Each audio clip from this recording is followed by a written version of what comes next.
Welcome to the High Performance Man podcast. I am your host, John Fayocavitz. On this show, I interview successful men who have built impressive careers and businesses, founders, CEOs, senior leaders, and professionals who have operated at a high level for years. We talk about what actually makes them successful. The goal is simple: to learn directly from men who have done it so we can apply those insights into our own careers, businesses, and lives and continue raising our own standard of performance. Our show is sponsored by the Prime Performance Method. The Prime Performance Method is designed specifically for high-performing men who have achieved success in their careers but feel like their body and energy have taken a hit along the way. We help busy professional men regain strength, lose weight, and feel younger without the long workouts, extreme dieting, or disrupting their demanding schedule. So if you're a high-performing man who wants feeling strong and energized as you are successful, message me, John Fayocavitz, on LinkedIn. On today's show, we have Tim Bajarin, who is the founder of Creative Strategies Incorporated, where he is a high-tech analyst covering the tech market for 42 years. Welcome, Tim, and thank you so much for coming. Okay. Thank you. I'm glad I can be with you. Great. My first question, Tim. What's the most important lesson you've learned so far that's helped you become successful in your business? Well, I think actually I've got probably 10 or 20 of them, but well, you give me what you got. Our audience will love every one of them. One is focus. You really have to develop somewhat of a vision of what you want to do, how you want to achieve it, and then how you will go about making it happen. And I have a very unique history, though, because I didn't start out in tech. I started out I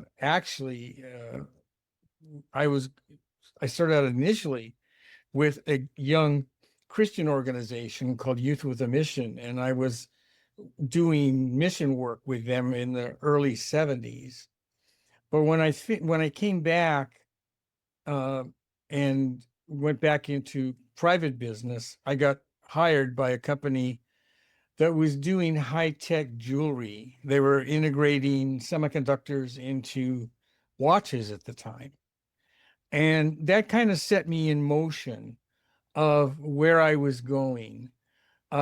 Because at that point, I began to start to really understand a little bit about the role of tech. And remember, that would have been 1976, I guess it was, when I did this.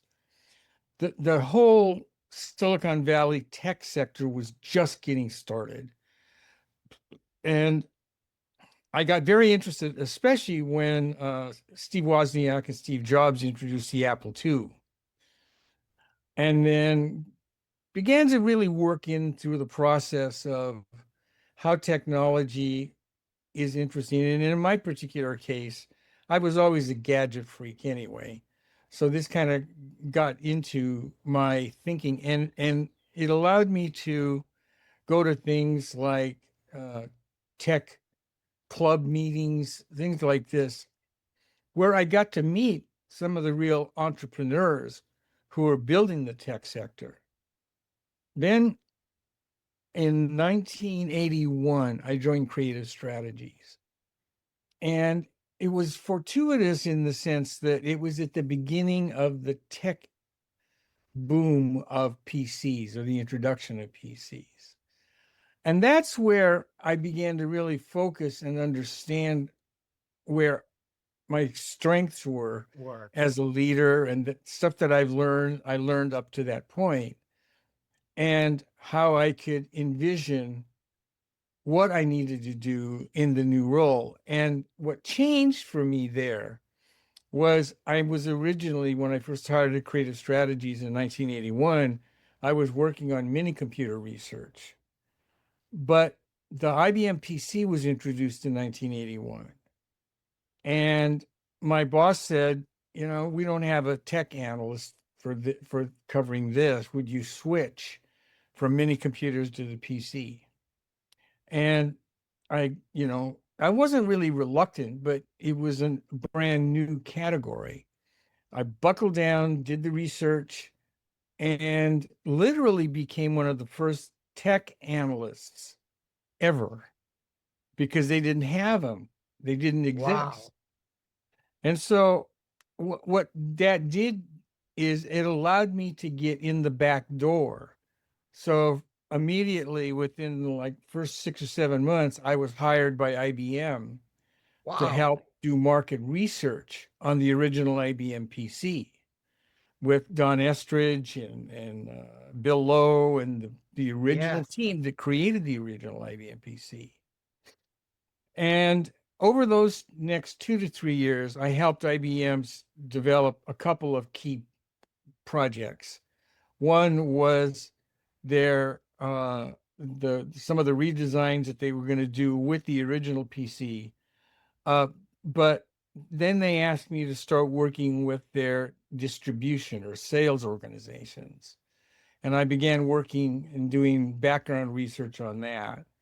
And then over the years, and by the way, I worked with IBM till 2005 when when Lenovo bought IBM's PC business, and then I've been Right. working with Lenovo since 2005 on especially their mobile strategy. But the heart of this for me was once I understood what I wanted to do and the vision of what needed to be done, I really buckled down. I did research, I reached out and networked, and again, I just happened to be at the right place at the right time Exactly. I because I mean, was yeah. brought in to meet with not only the top guys at IBM, but began to work on projects for Steve Jobs.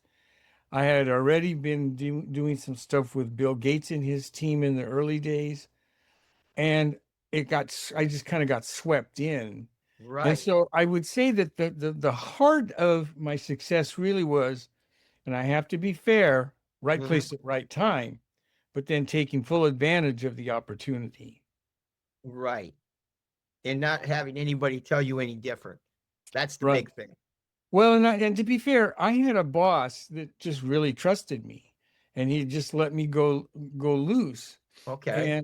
And it was a very difficult time in the sense that I had to travel worldwide Worldwide. because the tech sector was not just here in the Valley, it was in Europe and it was in Asia. And I would get involved in sourcing projects, everything. And I had to kind of be that vehicle for my company Right. to expand their particular business, which was economics, econometrics, and consulting for especially big companies and governments. Okay. So you were in 1981 was Strategies. Was that yours or someone else's? No, I was owned by Business International when I first joined them, Okay. but And which by the way had been started in 1969, but until 81 they were focused on mainframes and mini computer research. And I just happened to be there at the time when the switch came in, and I was the only one who had been familiar with boy. PCs. And they asked me then to be their representative on PC research. And that's again allowed me to be introduced to all the big players as the industry was birthed. And by the way, Right. first time I went to Microsoft, there was only 18 people there. I tell you, Uh, man. you know, You when I talk went about to hitting it. when I went to IBM, it was still a small research team because of they'd only introduced the original IBM PC in 81, but while they had an R&D team, by the time I started working with them, they didn't even have a retail strategy because Right. they sold through their business lines. And eventually that expanded, and then we had to expand into partnerships, and that's where they did the original partnership with Business Land. So are you working by yourself now in creative strategies? Actually, technically, I'm retired. Oh, really? Well, that's what they tell me. The company now, I was really privileged that I was able to mentor my own son. I brought him Awesome. in 2000, and he now is the CEO and doing a marvelous job. Awesome. He came from the semiconductor side, worked with Cirrus in their engineering group, and so he's a real expert in semiconductors. Okay. So creative strategies under me was really most focused on PCs, laptops, uh, technologies that were more mainstream. Right. Now that he and his team are overseeing things, they've pivoted more towards his expertise, which is in semiconductor. So we're doing a tremendous amount of work in the semiconductor side. I was CEO until last year, but Okay. fully turned that. Excuse me, I was chairman. I turned CEO over to him in 3 years ago, and now he has it. And they basically said, you need time to just kick back and, rest and do whatever. I'm not doing that, but I'm just gonna say, it sounds like you're still going full bore. I am. I write for Forbes and Fast Company. I do 2 columns a week for Forbes, and I still do consulting for some of our major customers in the background on Wow. background research. I am slowing down. I'm at that age where I just can't burn the candles at both ends like I used to. Well, we'll get, yeah. Yeah, but I'm thankfully relatively healthy and mentally. I My wife says I'm not exactly mentally stable, but Well, I, hey, I think I am. good. All right. My next question, Tim, is what do you think hinders a lot of men today from reaching their full potential? Well, there's a couple of things that tend to be roadblocks. I got to tell you, being a family man during that period was very difficult. I was on the road 2 weeks a month for 20 years. Wow. And I missed a lot of my son's early years growing up. I, especially during that period, uh, was drawn to not only work, but other issues that I had to be dealing with regarding family matters, etc. And all of those slowed things down. Um, Now, having said that, I never took my eye off the vision and the goal. And because I was the head of the company, I actually bought the company from the team who bought it from Business International in 1992. And so in 92, it completely went over into my hands. And from that point on, I had to be the one who led the teams and brought in the clients, etc. But I would say that that some of the struggles really have to do with, and I will tell you, time management is one of the more important things people need to learn, because unless you get the life work balance right, you're going to struggle no matter where you are in your business. Right. And you have to take time for family, you have to take time for yourself, you have to really be careful about your health. I will tell you that I did not do that, and I had a triple bypass in 2012, and that was a wake-up call. And I had just, really, I didn't burn out, but I was working and stressing more than I should have done. And that's why I think some of the things that keep people from, in many ways, achieving their goals is, one, taking their eye off the goals, but also succumbing to the pressures of the work-life balance and not getting them right. You got that. Which you just answered probably my next question in the course of that. Because my next question was for most men on the road to their business or professional success, other areas of their life get sacrificed. Okay. Well, And yeah, and there's no question that that happens. I remember one thing that was kind of both uh, interesting but pathetic. I had to miss one of my son's Little League games. But in those days, it was in the early days of cell phones. And my cell phone was a brick. And I remember having my wife take that phone to the dugout so I could talk to him before his game and encourage him. And ultimately, that was pathetic.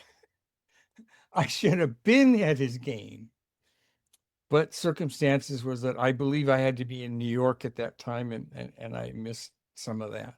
wow. And you already mentioned about your health got sacrificed a little bit Quite a bit, actually. with a triple I bypass, I would say so, right? Yeah, it was one of those life altering experiences. Um, and again, part of it had to do with you're on the road, you don't eat right. I remember, and especially depending on what country I was in. I remember when we were in Japan, we'd start early in the morning, and then we'd have to go out with clients till 1 and 2 in the morning. Wow. And you eventually will burn out, Burnout. and that's Okay. what you really have to care about. And that's why I bring up the life balance. Again, I didn't Right. have that under control until after my bypass. Okay. From that point on, I began to separate work, life, family. And that Perfect. has really helped me over the last 20 Well, years. which leads me into my curious question. Well, for you, is this where do you find yourself at peace? Well, first of all, I really enjoy writing and researching. I've been writing tech columns for Time Magazine, Fortune Magazine, Wall Street Journal, all the major business publications, and I wrote for PC Mag for 17 years. Um, so I enjoy writing and researching, and that, believe it or not, is where I'm at peace. Wow, Because that's I have developed a writing routine. I have developed a I figured my time slots out. I write in the morning, so I have the rest of my day basically free. I try to quit by no later than 11 or noon, and then the rest of the day I'm with family or doing other things. that's something. But the way and again, there are other things too that piece. I love the ocean. I'm a scuba diver. I've been a scuba diver. I don't do it much anymore. We have a condo in Maui that we'll go over there periodically, and then we have a place that we rent in near Pebble Beach twice a year. So I make sure that I have time away, time with family, and it's in those times I detach from work. Okay. That's good, man. I bet you're one of writing to me would seem for me, because I try to sit down and write. I get frustrated and stressed out getting writer's block or doing the research. Oh, I can't find what I want. But for you, it's the opposite. And that's why we are, people are different. And that's what's nice. Well, I think part of the reason for me is, as again, I've been a researcher for almost, well, 43, 45 years. And so I've been forced to learn to research because a client would come to me and say, I need to know X.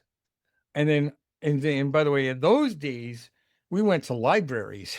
we we had to do a lot of grunt work. Today, with the Oh, internet, yeah.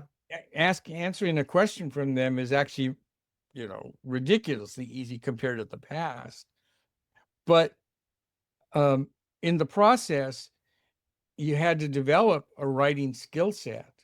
By the way, I was not trained as a writer.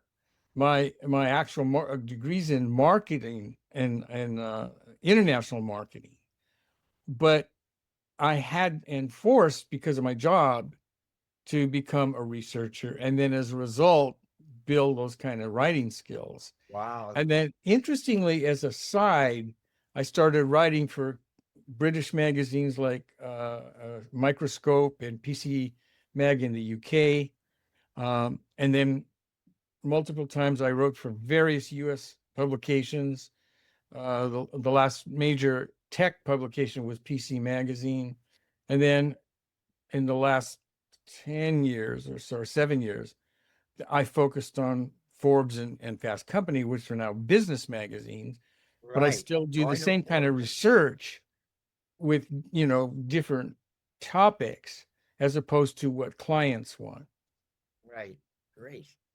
Okay. Tim, my last question is, what would be the one piece of advice you'd give to men who is trying to achieve success today? Well, I mentioned this in the note I sent to you, and this may Yeah. sound kind of obscure, but I I learned very early in my life to never burn bridges.